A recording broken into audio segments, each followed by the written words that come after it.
নমস্কার বন্ধুরা, অতসীর সহজ রান্নাঘরে আরও একটা নতুন রেসিপিতে সবাইকে স্বাগত। আজকের আমি তোমাদের সাথে শেয়ার করব ক্রিসপি বেবিকর্নের রেসিপি। এটা খেতে ভীষণই ভালো হয় আর খুব সহজভাবে বাড়িতে তোমরা বানিয়ে নিতে পারবে এই ক্রিসপি বেবিকর্ন। দেখে নেওয়া যাক আজকের আমার এই সহজ রেসিপিটি। প্রথমে আমি বেবিকর্নগুলোকে কেটে নেব। একটু লম্বা লম্বা করে বেবিকর্নগুলোকে কেটে নিতে হবে। দেখো ঠিক এইভাবে কেটে নিতে হবে। সমস্ত বেবিকর্নগুলো আমি কেটে নিয়েছি। এখন গ্যাসে আমি একটা কড়াই বসিয়ে দিয়েছি আর দিয়েছি জল। এখন আমি দিয়ে দেবো সামান্য পরিমাণ লবণ।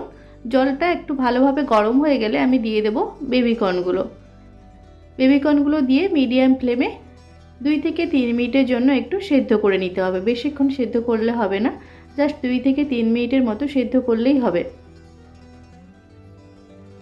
2 থেকে 3 মিনিট আমি সেদ্ধ করে নিয়েছি। এখন আমি বেবিকর্নগুলোকে নামিয়ে নেব। এগুলোকে ঠান্ডা করে নিতে হবে।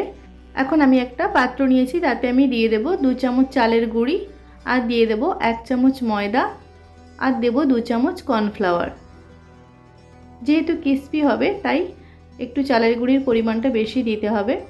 এখন আমি দিয়ে দেব সামান্য পরিমাণ লবণ, 1/2 চামচ কাশ্মীরি লঙ্কার গুঁড়ো, 1/2 চামচ লাল লঙ্কার গুঁড়ো, 1/2 চামচ হলুদ গুঁড়ো, আর দিয়ে দেব 1/2 চামচ গরম মশলা, আর দিয়ে দেবো 1 চামচ চাট মশলা। এই সব কিছু দিয়ে খুব ভালো করে মিশিয়ে নিতে হবে। শুকনো অবস্থায় খুব ভালো করে মিশিয়ে তারপর ঠান্ডা হওয়া বেবিকর্নগুলো দিয়ে দিতে হবে। বেবিকর্নগুলো দিয়ে শুকনো অবস্থায় খুব ভালো করে কোট করে নিতে হবে। ভালোভাবে কোট করা হয়ে গেলে অল্প অল্প জল দিয়ে একটা ঘন ব্যাটার করে নিতে হবে।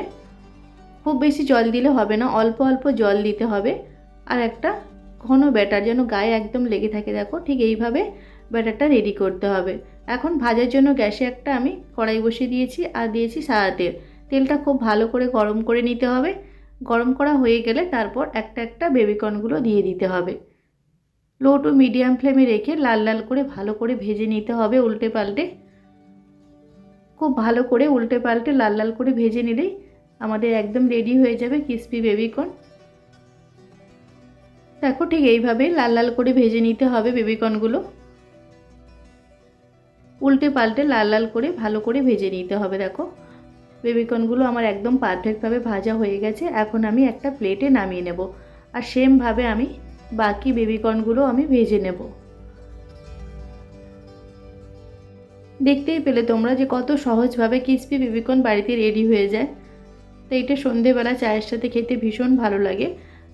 দেখো সমস্ত বেবিকর্নগুলো আমি এইভাবে ফ্রাই করে নিয়েছি। একটা প্লেটে আমি সার্ভ করে নিয়েছি। আমি এখানে টমেটো সসের সাথে সার্ভ করেছি। অবশ্যই তোমরা বাড়িতে একবার এইভাবে ক্রিসপি বেবিকর্ন বানিয়ে দেখো, ভীষণ ভালো খেতে হয়। বাচ্চা থেকে বড় সকলের ভীষণ পছন্দ করবে। আর এটা বানানো কতটা সহজ ভিডিওটা দেখেই তোমরা বুঝতে পেরেছো। তো অবশ্যই তোমরা বাড়িতে একবার বানিয়ে দেখো। আশা করি আজকের এই সহজ রেসিপিটা তোমাদের ভালো লেগেছে। যদি ভালো লাগে তাহলে অবশ্যই একটা লাইক করে দেবে। আর আমার রেসিপিগুলো যদি তোমাদের ভালো লাগে তাহলে অবশ্যই আমার চ্যানেলটিকে সাবস্ক্রাইব করে পাশে থাকা বেল আইকনটি প্রেস করে অল অপশানে ক্লিক করে দেবে। তাহলে যখন আমি নতুন কোনো ভিডিও আপলোড করব সবার প্রথম তোমাদের কাছে নোটিফিকেশান পৌঁছে যাবে। আজকের ভিডিওটা এই পর্যন্ত। নেক্সট কোনো ভিডিওতে তোমাদের সাথে আবার দেখা হচ্ছে নতুন কোনো একটা রেসিপি নিয়ে। ততক্ষণে তোমরা ভালো থেকো, সুস্থ থেকো। ধন্যবাদ।